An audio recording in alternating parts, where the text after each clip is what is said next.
इस वीडियो में इन्वेस्टर्स के साथ क्या क्या फ्रॉड्स होते हैं उसके बारे में बात करेंगे, लेकिन उससे पहले जानेंगे कि आखिर इन्वेस्टमेंट फ्रॉड की सही डेफिनेशन है क्या। इन्वेस्टमेंट फ्रॉड तब होता है जब कोई व्यक्तिगत रूप से या फिर कोई कंपनी गलत इन्फॉर्मेशन यूज करके किसी इन्वेस्टर को बहला फुसला के उसको अपनी कंपनी में या किसी फ्रॉड स्कीम में इन्वेस्ट करने के लिए मना लेते हैं। अब बात करेंगे उन पॉइंट्स की जो इन्वेस्टर्स के साथ अमूमन होते देखे गए हैं। फर्स्ट पॉइंट है पोंजी स्कीम्स। इस स्कीम में या सिचुएशन में इन्वेस्टर्स को कम टाइम में अच्छा रिटर्न मिलता है, और ये जो कम टाइम वाला रिटर्न होता है ये किसी दूसरे इन्वेस्टर्स के पैसे होते हैं। उन्होंने भी इस स्कीम में इन्वेस्ट किया होता है just to have good return in less time. ये स्कीम तब कोलैप्स होती है जब नए इन्वेस्टर्स इसमें जुड़ना बंद कर देते हैं और पुराने इन्वेस्टर्स अपना पैसा विड्रॉल करने लगते हैं। इसका एक फेमस एग्जांपल भी जो कि बेनवी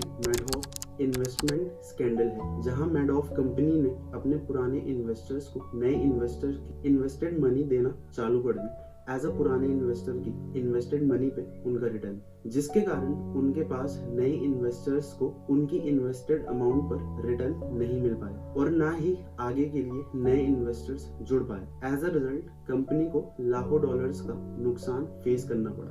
नेक्स्ट पॉइंट है पिरामिड स्कीम।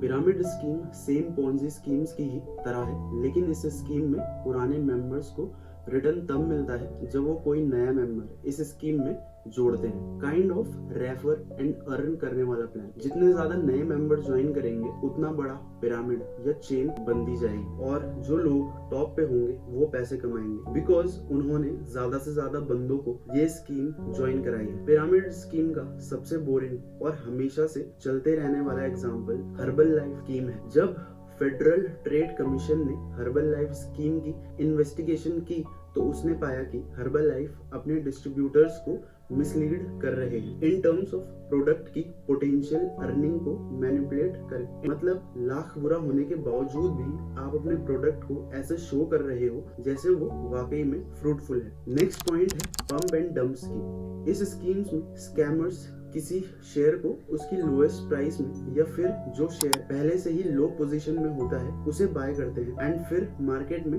उसकी फेक हाइप बनाते हैं। मतलब उस शेयर की गलत और मिसलीडिंग इंफॉर्मेशन स्प्रेड करते हैं सिर्फ और सिर्फ इन्वेस्टर को अट्रैक्ट करने के लिए, ताकि वो ज्यादा से ज्यादा इस शेयर को बाय करे और उसकी वैल्यू मार्केट में और ज्यादा बढ़े।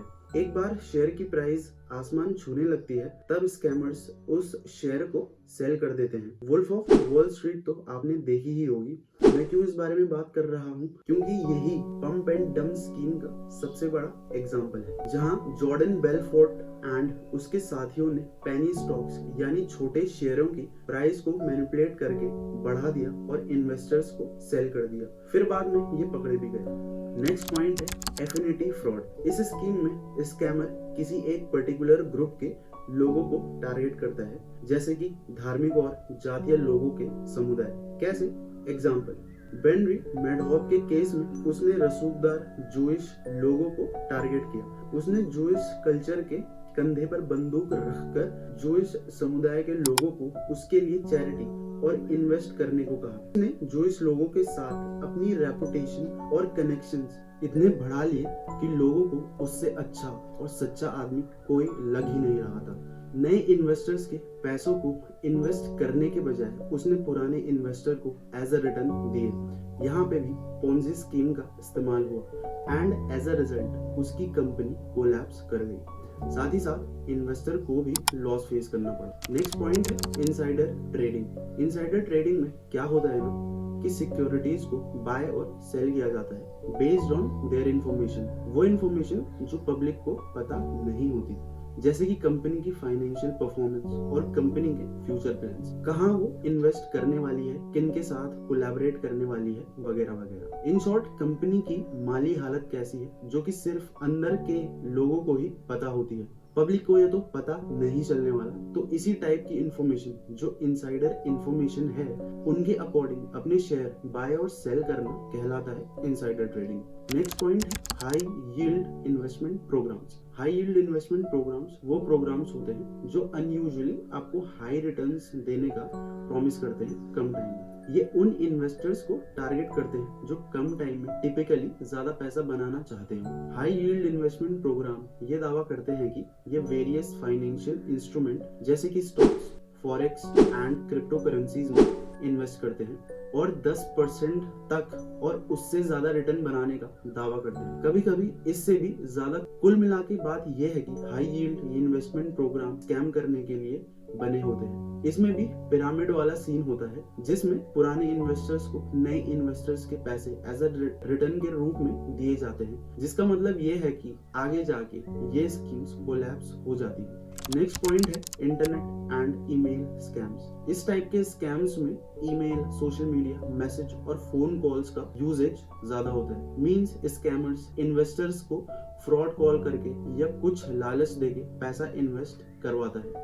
इसमें कई तरह की टैक्टिक्स अपनाई जाती हैं जैसे fake website, fake news stories, fake information बनाना वगैरह वगैरह। नेक्स्ट पॉइंट है बॉयलर रूम स्कैम्स। इस टाइप के स्कैम्स में स्कैमर्स किसी इन्वेस्टर को हाईली प्रेशराइज टैक्टिक्स से अपनी फेक कंपनी में इन्वेस्ट करवाने के लिए मना लेता है। एग्जाम्पल, मान लो कि आप एक स्कैमर हो तो आप क्या करोगे ना कि आप कोई फेक कंपनी बनाओगे, लेट्स सपोज जो कि कोई एनर्जी एफिशिएंट टेक्नोलॉजी बनाती है। तो मैं एज अ स्कैमर बहुत से लोगों को कॉन्टैक्ट करूंगा थ्रू फोन, ईमेल और सोशल मीडिया और उन्हें ये विश्वास दिलाऊंगा कि इस कंपनी की सेल्स बढ़ती ही जा रही है, so as the share price भी बढ़ता जा रहा है और फिर उन्हें अच्छे से कंपनी में इन्वेस्ट करने के लिए कन्विंस करूंगा। कंपनी आईपीओ लाने वाली है ऐसा उन्हें भरोसा करवाऊंगा। और जब इन्वेस्टर इन्वेस्ट कर लेगा तो मैं जो कि स्कैमर है वो उसके पैसे लेके फरार हो जाएगा। Boiler room scams can be devastating for victim